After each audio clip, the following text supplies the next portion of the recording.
നമ്മുടെ മനസ്സിൽ ഒരുപാട് വേദനകളും സങ്കടങ്ങളും പ്രയാസങ്ങളും ഒക്കെ ഉണ്ട് അല്ലേ? ഈ വേദനകളും വെച്ച് എത്രമാത്രം നമ്മൾ പ്രയാസം അനുഭവിക്കുന്നുണ്ട്. എന്നാൽ ഞാൻ പറയട്ടെ, വെറും 7 ദിവസം കൊണ്ട് നിങ്ങളുടെ പ്രയാസങ്ങൾക്ക് അള്ളാഹു പരിഹാരം തന്നാലോ? അതിപ്പോ എങ്ങനെയാണ് ഉസ്താദേ? എന്തിനാ ടെൻഷൻ അടിക്കണേ? 7 ദിവസം വേണോ? അള്ളാഹ്ക്കിപ്പോൾ പ്രയാസങ്ങൾ നീക്കിത്തരാൻ ഒരു സെക്കൻഡ് പോലും വേണ്ടല്ലോ.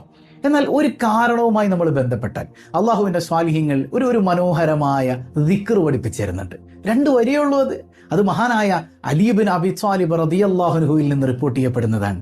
അലിയാർ തങ്ങളുടെ മനോഹരമായ ആ ദിക്ർ നമുക്കതൊന്ന് ചൊല്ലിയാൽ 7 ദിവസം കൊണ്ട് നിങ്ങളുടെ പ്രയാസത്തിന് അള്ളാഹു പരിഹാരം തരും. നിങ്ങളുടെ കണ്ണുനീർ അള്ളാഹു തുടയ്ക്കും. നിങ്ങളുടെ വേദനകൾ അള്ളാഹു നീക്കും. എത്ര വലിയ ആഗ്രഹവും അള്ളാഹു നടപ്പാക്കി തരും.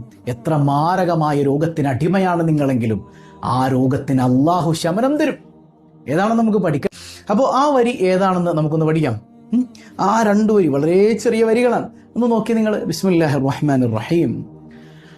വഖല്ലിസ്നി മിൻ കുല്ലി ഹൗലിൻ വശിദ്ദത്തിൻ ഫഅൻത റജാഉൽ ആലമീന വലൗ തഗത്. ഇത്രയേ ഉള്ളൂ. എന്താണ്? വഖല്ലിസ്നി മിൻ കുല്ലി ഹൗലിൻ വശിദ്ദത്തിൻ, എല്ലാ പ്രയാസങ്ങളിൽ നിന്നും, ഞാൻ അനുഭവിക്കുന്ന വേദനകളിൽ നിന്നും, ദുരിതങ്ങളിൽ നിന്നും, രോഗങ്ങളിൽ നിന്നും, എന്തെല്ലാം പ്രതിസന്ധിയിലാണ് ഞാനുള്ളതെങ്കിലും ആ പ്രതിസന്ധിയിൽ നിന്ന് നീ എന്നെ രക്ഷിക്കണേ അല്ലാ. ഫഅൻത റജാഉൽ ആലമീന വലൗ തഗത്, ഞാൻ എന്തോരം പാപം ചെയ്താലും എന്നെ രക്ഷിക്കാൻ നീയേ ഉള്ളൂ പടച്ചോനെ. പ്രതീക്ഷ നിന്നിൽ